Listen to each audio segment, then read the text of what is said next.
the scene. He's got the voice that's mean, asking those questions that you never seen. He's got that fire, burning bright and clean. Andrew Keen making waves, break the routine on the Keen on show. He brings the heat, asking the minds, digging deep till they bleed. No sugar-coated truths, no lies to deceive. Andrew Keen, the master of the interview beat. He's got the knowledge, he's got the flair, challenging ideas with a fearless stare. With every question, he's uncovering what's there. Andrew Keen, a truth seeker, he's aware. Hello, everybody. A couple of weeks ago, we did an interesting show with Tanya Gold, a Anglo-Jewish writer who wrote a piece called My Auschwitz Vacation, an essay about Holocaust tourism for Harper's Magazine. It was an interesting conversation. She thought she wanted her piece to be titled Her Gay Romp Through Jewish Poland. It's a rather satirical piece and in its own way angry about the way in which the German Holocaust, the persecution of Jews, the death of many millions of Jews has been turned into a kind of commodity, particularly in Poland. People go to Auschwitz wearing headphones and treating it as if it's Disneyland. Gold's piece came to mind for me when I heard about a new book called Two Wheels to Freedom, the story of a young Jew, wartime resistance, and a daring escape. It's a uplifting book by my guest, Arthur Magida, but I wonder whether, Arthur, there's a danger when you write these kind of books about glamorizing Jewish resistance, heroic Jewish resistance to the Nazis, that you are Disneyfying the struggle, given that these were isolated incidents and the vast majority of Jews in Europe died at the hands of Nazis. Okay, first of all, there's nothing glamorized about my book, nor Disney-ified. I'd like to go back for a moment to what you just said about Auschwitz. Your comments regarding that were actually some of the concerns about the Holocaust Museum in Washington when that was in the works, let's say 15, 25 years ago. People were concerned that that was going to become a tourist attraction, and kids would go there in Bermuda shorts. Everybody would have cameras. They would smile. They would snap each other's photo, and everybody would go home happy. People did not go home happy from the Holocaust Museum, and I have a hard time believing that anybody goes happy from visiting Auschwitz. I have not been to Auschwitz. I've been to Buchenwald. I've been to Dachau. I do not wish to go to another concentration camp. My book, Two Wheels to Freedom, story of a young Jew, wartime resistance, and a daring escape, tells the story of an absolutely unique individual, Sioma Schonhaus. Nothing Disneyfied about it. Yes, he was courageous. Yes, many Jews were not courageous, many gypsies, many homosexuals also. This guy, Sioma, stands out because his parents were taken to, quote, camps in 1942. He went into hiding shortly after that. He'd been trained as an art student. He was heroic because he used his art skills to make fake IDs for several hundred other Jews who were hiding, and he saved their lives that way.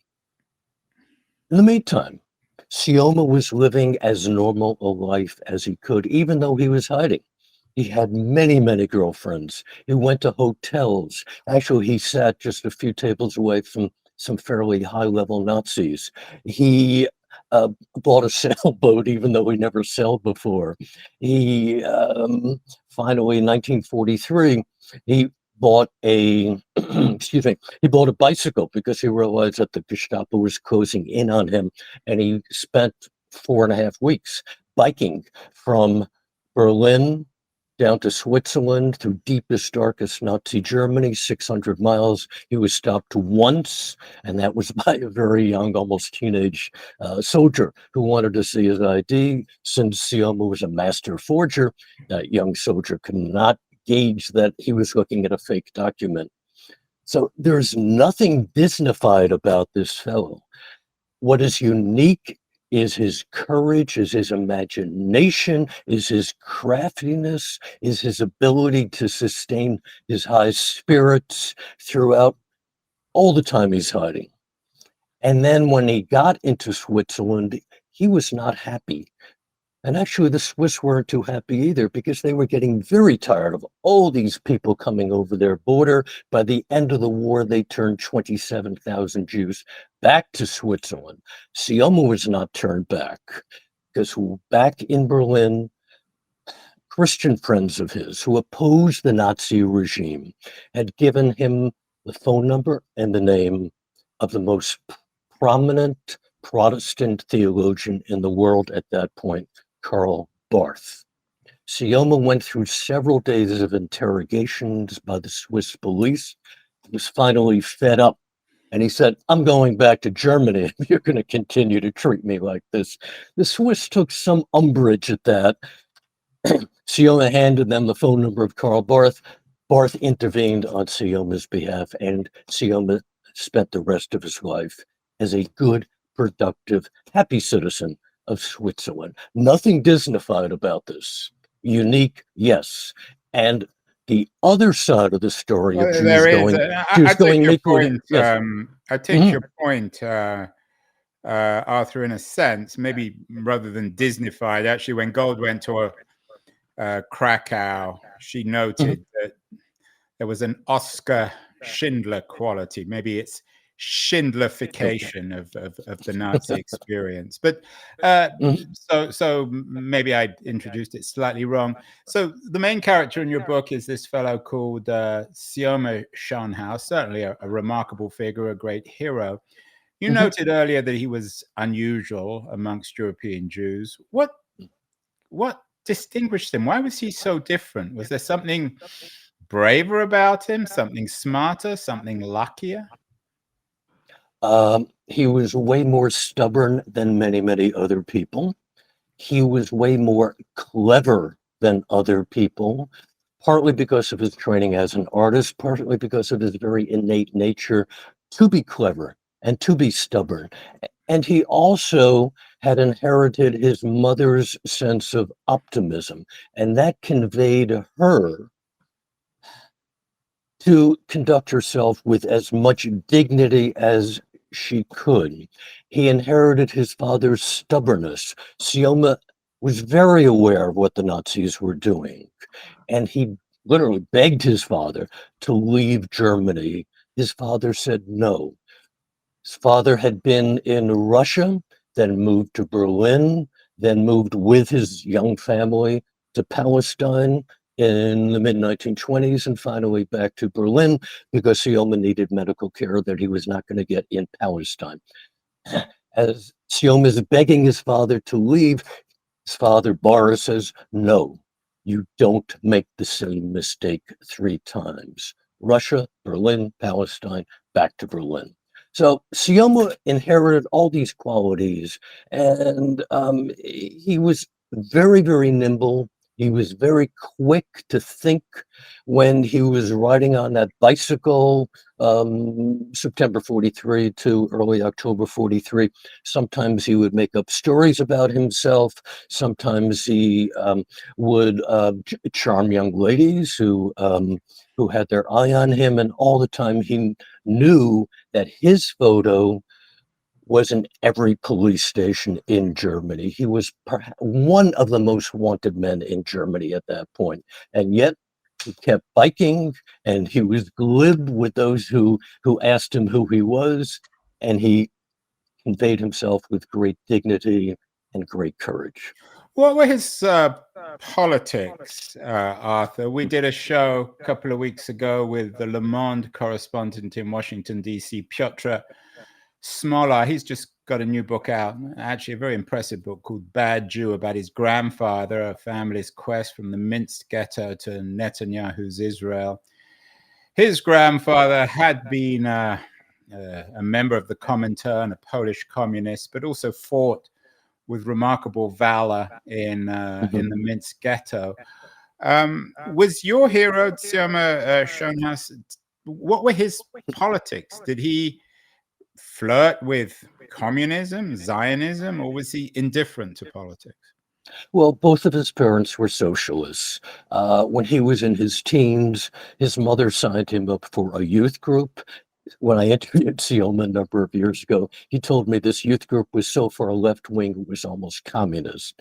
But that's what it wasn't. It was also very, very pro-Palestinian, pro-Zionist, not the kind of Zionism we're witnessing now, but his youth group was determined to convey socialism throughout the world and also convey Jews to the land of Palestine and create a state that mutually benefited Jews and the Palestinians who were already living there.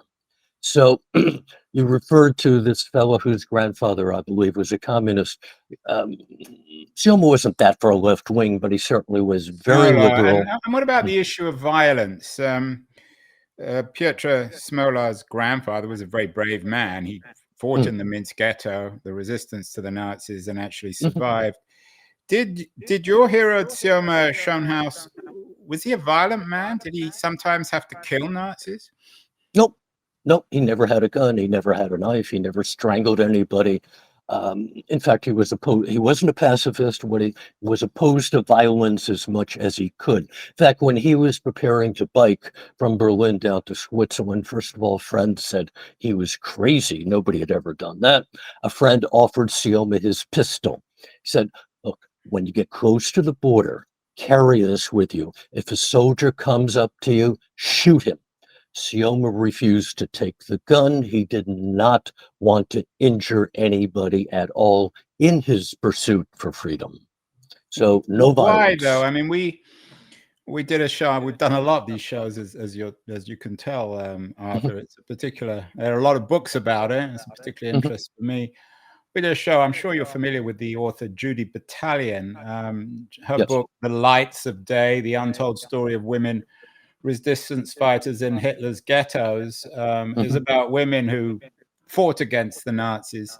Why didn't your hero Tsioma just become a guerrilla fighter against Nazism and try and kill as many of these evil people as he could? Well, first of all, he was never given the opportunity to become a guerrilla fighter. In Berlin itself, there were no guerrilla fighters.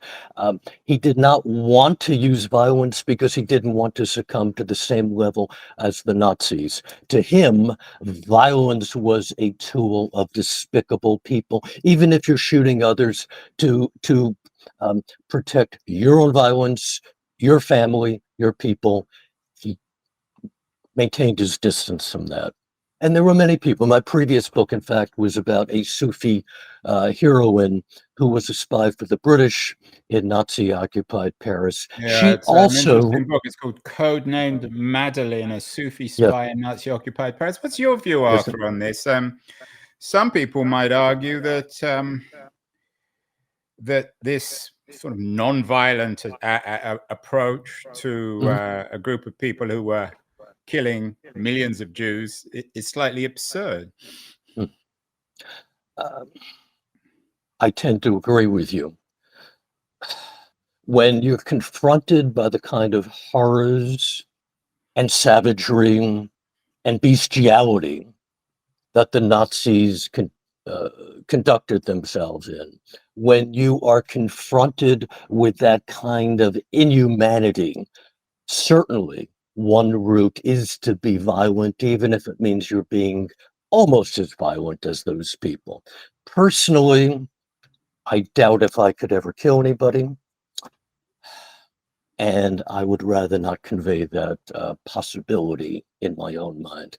I'm not a pacifist, but I do not like violence, and nor also and her father, who brought Sufism to the West in 1910. They were not outright pacifists, but they wanted to remain as peaceful as they could. Nor did Sioma did, lots of others did. Everybody in Sioma's anti-Nazi cell in Berlin did as well. And not once did they succumb to violence, not once did they ever hurt anybody. And still, they saved almost 1,000 people with So tell their me more endeavors. about this. I mentioned Oscar Schindler, Schindler's List, of course, a book and a movie about a non-Jew who saved many thousands of Jews. The hero of your book, Two Wheels to Freedom, Sioma Schonhaus, how did he save Jews? With his pen. The other people in his anti-Nazi group, it was called the Kaufman Circle, would obtain official IDs. People had lost them, people had donated them because they knew what this group was up to. They were then given to Sioma. He was able to swap photos from IDs that had been issued to Jews, put them in these other IDs. He learned how to camouflage his own handwriting so he could be traced down. And in these other IDs, he would put the names of a pseudonym for the Jew who was going to receive it. So he was self-trained as a counterfeiter, and he was in the end the best faker of IDs in the entire city of Berlin. How did he achieve this within Berlin itself, given that this was obviously the heart of Nazi Europe? Yeah. What astounds me about Sioma and amuses me so much about him is that I at least had thought that somebody who's going to hide from Nazis, especially in Berlin, would lay low as much as possible. Sioma, I'm convinced, tried to live as, quote, normal a life of a 20-year-old as he could. As I said earlier, he went to restaurants, he went to bars, he would walk up and down the streets. Of course, he did not wear his Jewish star, but that was before he knew that That goes without saying. I mean, did he have the qualities of a tightrope walker? Did he somehow enjoy danger? I think he enjoyed, in a sense, taunting the Nazis, because of course he knew who he was. He also learned how to get around checkpoints. He knew how to signal to other people in the anti-Nazi cell that there was danger. These were people who cooperated with each other immensely, who loved and cherished each other immensely, and were devoted to each other and to their cause immensely. I mean, it all sounds very romantic, but meanwhile, the Nazis were exterminating almost all of European Jewry. How did he think of his own historical relevance, significance? Did he? You said he understood what was going on, but did he really understand the mass murder of Jews in the East and in the concentration camps? Well, probably late spring 1942. A soldier who had been in Poland took Sioma's side and showed Sioma photos he had taken in Poland of emaciated dead bodies, of smokestacks pouring black ash. And Sioma intuited that these were Jews, and the Jewish population of Poland, many of the Jewish population of Germany were being trained there and killed and exterminated, going up the smokestacks. There was little way that anybody could have a grasp of the Nazis' crime because it was so vast. It was beyond comprehension. But he knew people were being killed. And he warned his mother when he got home after seeing those photos. And she said, "No, Sioma, the Nazis." How was his mother living in? His mother, as a Jew, was living in Berlin. Yes. How was that? Well, just one sec. His mother heard from Sioma what he'd seen, and his mother said, "No, Sioma, the Nazis can do many things, but they cannot stop the sun from shining." An example of his mother's optimism. And not once did that wane. She was living in Germany in a neighborhood surrounded by other Jews. And yes, they would see the Jewish population of their neighborhood, Mita, eroding and fading 10 by 10, 20 by 20. Everybody knew that somebody was going somewhere. But the Nazis were very clever, and they told people they were going to a better life, they were going to another future, they were maybe going to a labor camp, and they were going to work industriously for the Reich. And people were in denial. It was beyond comprehension to consider what was going on. Yeah, I mean, I think it goes beyond. You call his mother an optimist. Sounds to me like she was a fantasist. There were still 65,000 Jews left, I think, in Berlin in 1942. Yes. What was the fate of his mother? Weren't all those Jews eventually killed one way or the other? Not quite. Yes, 65,000 Jews. Goebbels was getting angry. 42 or so, he decided he's going to cleanse all Berlin from Jews, and he got roughly 56,000 out. 8,500 or so remained in Berlin in hiding. 2,500 of those survived the war. His mother saw no need to hide. She believed, and you could call her a fantasist.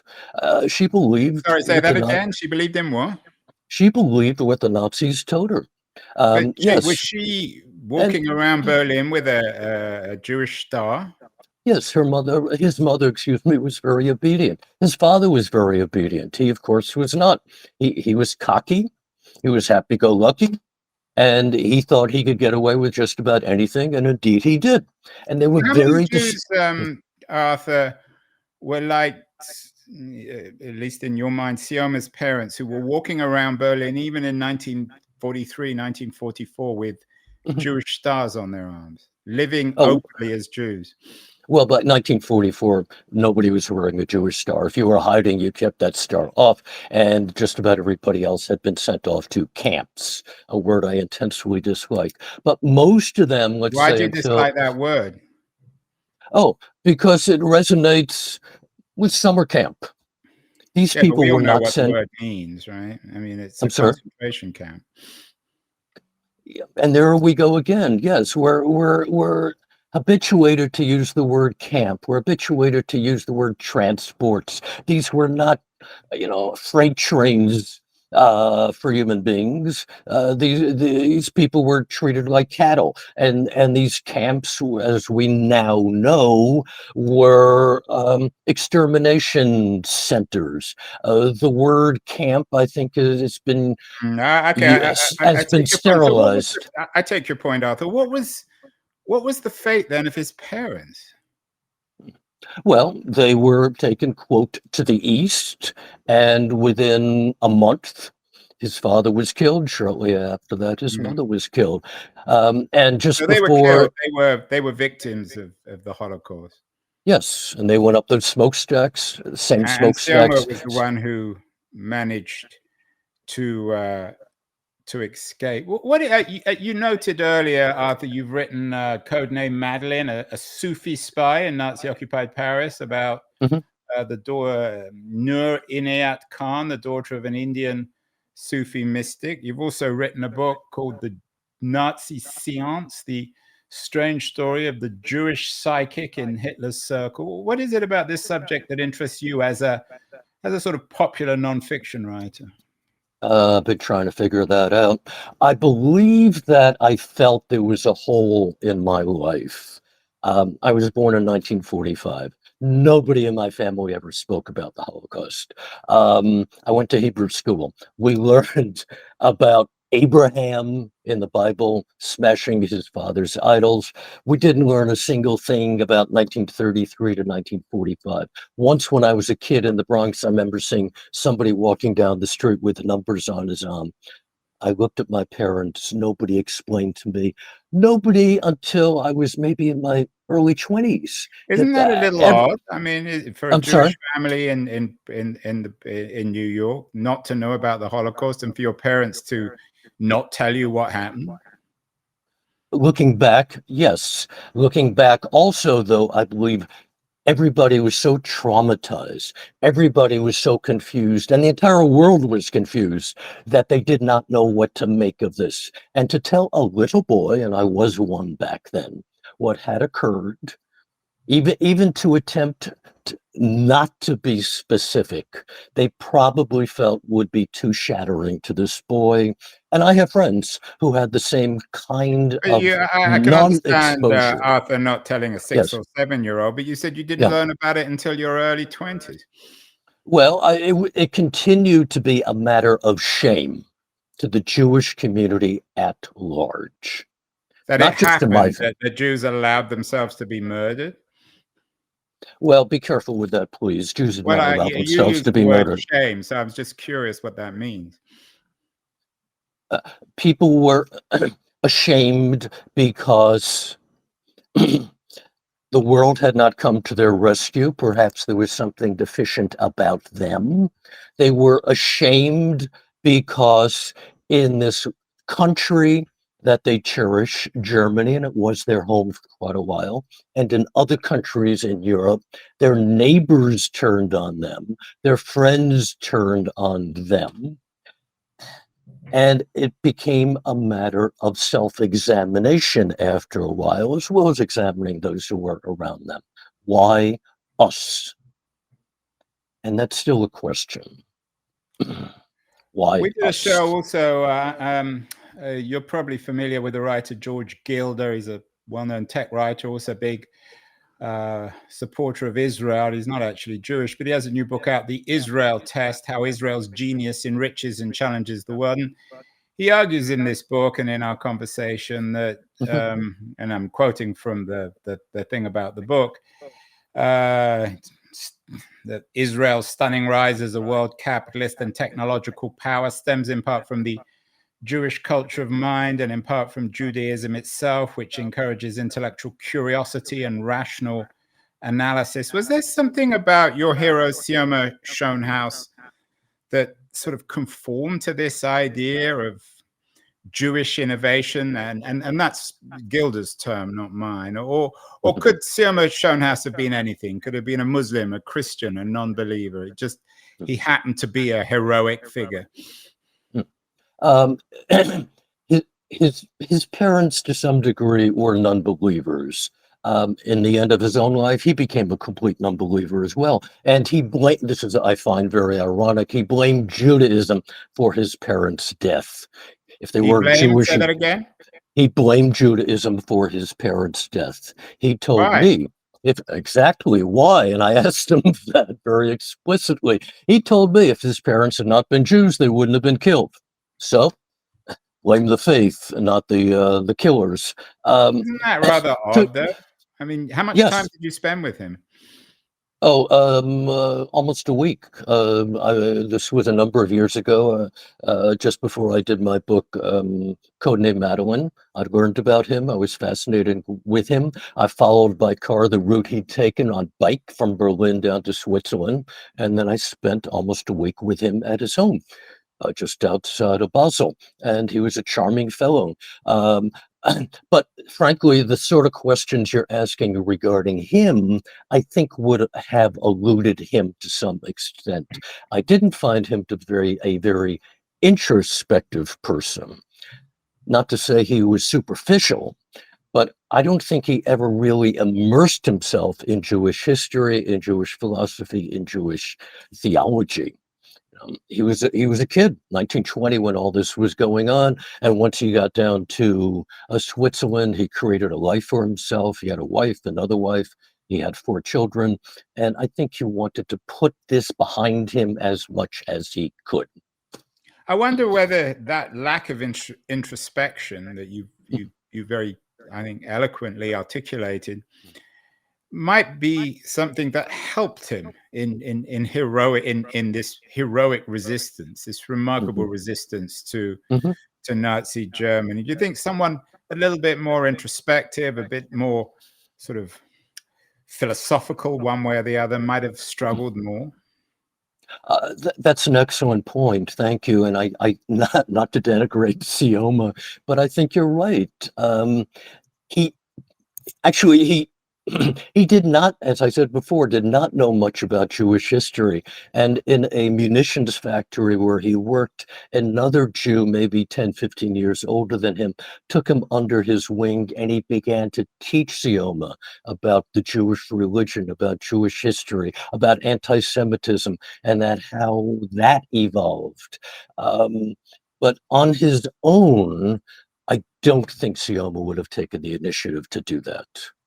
Has he been, I have to admit, and I'm not a historian of this, that I wasn't familiar with him before. Is he acknowledged as a hero? I mean, is there stuff? I was in Yad Vashem in Jerusalem a few years ago. I don't remember coming across anything about him.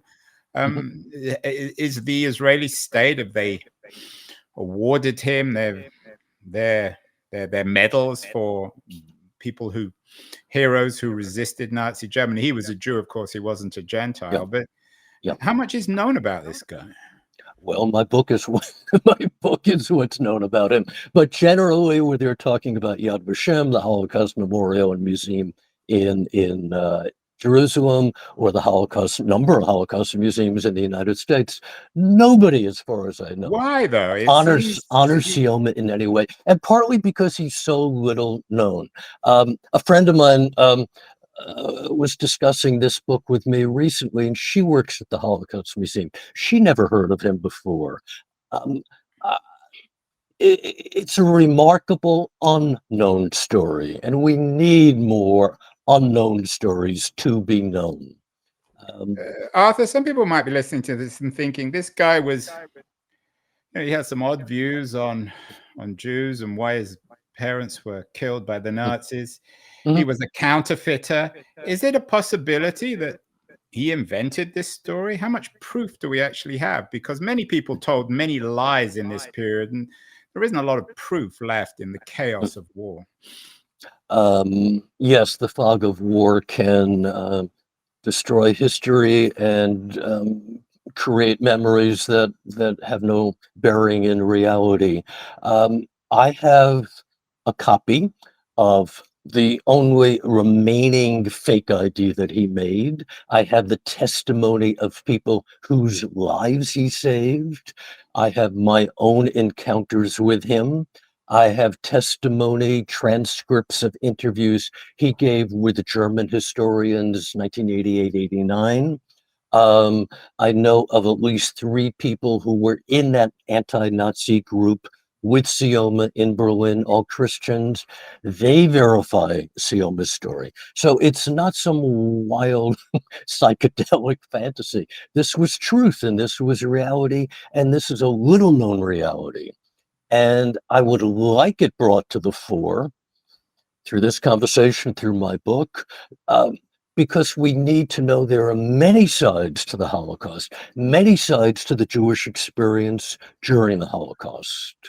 Well, not that many. I mean, most people, as you've acknowledged, didn't get away with what he got away with. It really is a remarkable story. I was doing some research before this interview, and I know there was a piece in the Times of Israel about him, about a movie being made. Tell us about this movie. Is this anything to do with you? And the title of the Times of Israel piece is "How a Young Jewish Man with a Talent for Forgery Hid in Plain Sight in World War II Berlin." The headline is true. There was a young Jewish man who hid in plain sight. That has nothing. Yeah, I think the film is called The Forger. Not like a movie made out of mine.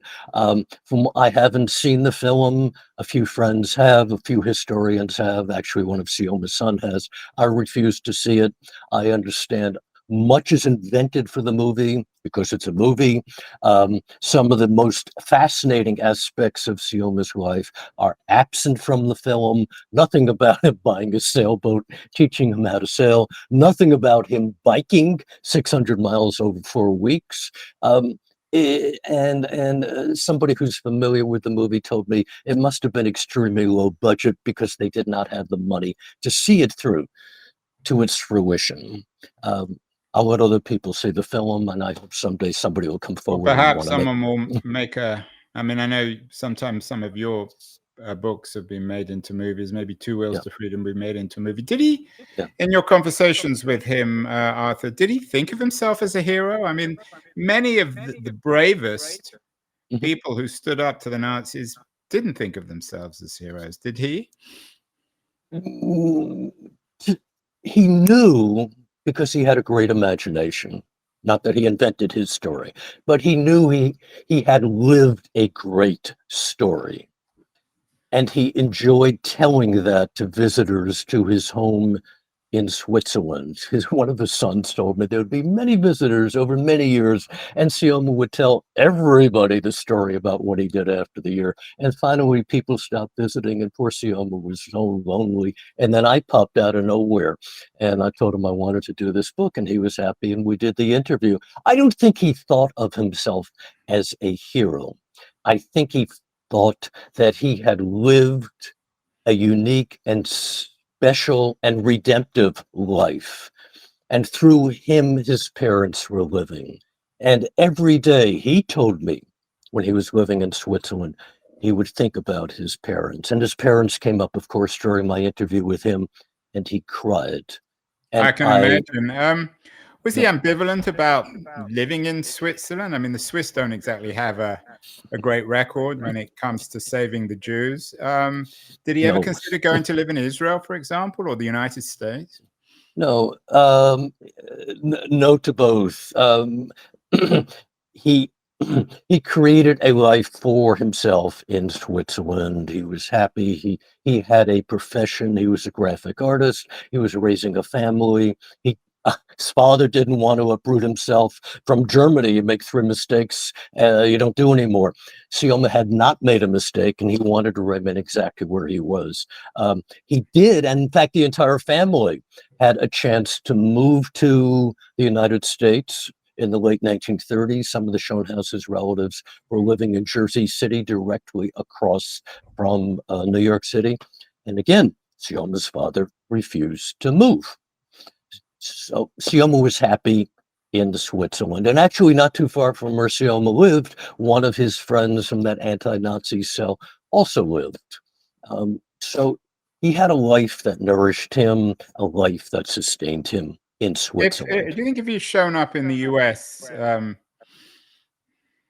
what might his story have been? Sounds like he had the skills to become a very successful criminal or perhaps entrepreneur. I don't think he would have wanted to become a criminal in the US. He loved art. He loved the graphic arts. He would have perhaps created another graphic design studio for himself in the New York metropolitan area. He would have been happy. And from a distance, let's say he got here in 37, 38, 39, he would have learned about the Holocaust that was happening 6,000, 8,000 He may miles have. away. Do you think he would have signed up for the U.S. Army, fought the Nazis?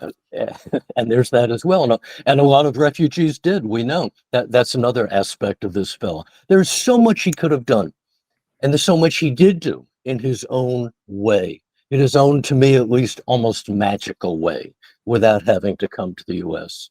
And he was able to say, you've researched this book, you've written about it. As I said, you've already written a couple of books, Code Name Madeleine, the Nazi Séance. You also wrote a book called The Rabbi and the Hitman, a true tale of murder, passion, and shattered faith.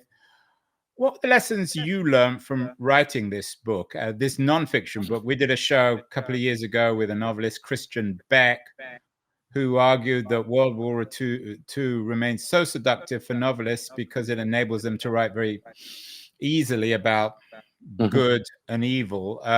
She had a book out called The Winter Orphans. What kind of moral education did you get from researching and writing this book? Okay, well, for me, both Two Wheels to Freedom and my previous book, Codename Madeleine, the one about the Sufi spy, blend into each other when it comes to moral lessons. Sioma, as I said before, wasn't quite interested in morality. He was interested just in the act of saving people. But both these individuals, Noor and Sioma, conducted themselves with remarkable courage in the face of remarkable evil and remarkable oppression. And that is what all of us, especially these days, have to do. He was able to What do you save mean? people. I mean, we're not living in Nazi Germany now. No People aren't one, being put into gas ovens, are no, no, and I'm always very careful about that because certain people equate certain individuals with Nazis or with Hitler. No, but we are leaning in a certain political direction that is extraordinarily jarring and dangerous. And those of us who believe that this is a pivotal moment in the history of this country, this is a pivotal moment in the history of the world, need to be as active as we can be and speak out courageously if necessary. Speak out against evil and bigotry and nonsense. And perhaps then we will able to steer this country in a better and finer and more civilized direction. That's Arthur, one. if Donald Trump is elected in November and he does what he says he's going to do, which is round up millions of what he calls illegal immigrants, do you think that the model of Sioma Schoenhaus is a relevant one for Americans who might produce, who have his artistic skill in forging documents, who might be inspired to produce documents to enable these people to stay in this country? Yes, and thank you very much. I think that's a wonderful transition. Sioma would be a model, but not just faking documents. You know, resistance can take many forms. Resistance in Nazi Berlin and throughout the entire Nazi Empire took many forms. It wasn't just faking IDs, and it wasn't just helping other people who were determined to end the Nazi regime. Simply putting food aside in a secretive place for a Jew who you knew was hiding could be a form of resistance. Letting a Jew reside in a shed in your backyard was a form of resistance. Anything that stopped the cause of death was resistance. And should Trump be elected, anything we can do to stop what you referred to would be a form of resistance. Lying down in front of trucks or trains, taking those people to camps because Trump is, I use that word, I wish I hadn't, to facilities for these individuals could be a form of resistance. We must cease allowing injustice to occur. Sioma, in his 20-year-old way, attempted to seize and stop injustice and violence and death and murder. Finally, Arthur, we did a show a couple of weeks ago, a very distinguished English historian, Richard J. Evans. He's perhaps the world's leading authority historian on Hitler and the Third Reich. His new book is Hitler's People, The Faces of the Third Reich. And the book, in some controversial ways, actually talks about how ordinary many of Hitler's senior lieutenants were. Your book on Sioma, Two Wheels, deals with resistance rather than the Nazis. But did the writing or research of this book teach you anything about what drove the evil of Nazism, whether it was Hitler as senior lieutenants or just ordinary Germans? Let's stay with the ordinary Germans for a moment, because I deliberately stayed away from the upper echelons. What I found fascinating was that in some ways, people, hiding or not, Jewish or not, attempted to live their lives as normally as they could. People told jokes, even though jokes were outlawed. People kept pigs and chickens on their balconies because there wasn't enough food in the ration coupons that they wanted. Ordinary people were frightened, and I've often thought, and this may sound like heresy, that ordinary Germans in Berlin had it harder than ordinary British in London during the war. At least the British were free. At least the British were not spied upon by the equivalent in England of the Gestapo. In in Berlin, everybody snitched on everybody else. and you had to beware. Nobody could relax. Selma may have been one of the most relaxed people in Berlin because he was innately relaxed and he was enjoying himself. So many other people were not enjoying themselves, and it was a difficult existence. Ordinary people also did not know where to turn and did not know what to make of what was befalling their countrymen whom they had once thought so highly of.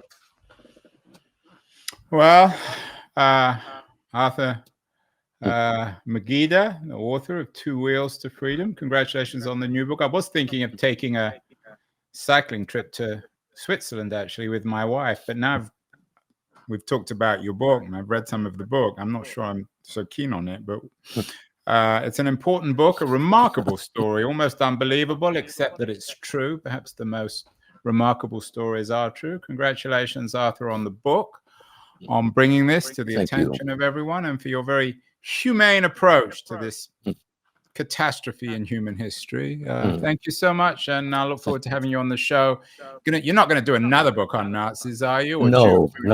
I think enough is enough for the moment, isn't it? Exactly. I quasi-jokingly say this is the last in my Nazi trilogy. I've had it with Nazis. I like Germany. I love the current generation of Germans, except those who are on the far, far right wing. My next book, which I've yet to propose to my agents, will be a complete change, and I'm looking forward to it. And nobody's killed. Can I step on the scene? I'm ready to attack. Andrew Keene, yeah, he's the one to bash, asking questions.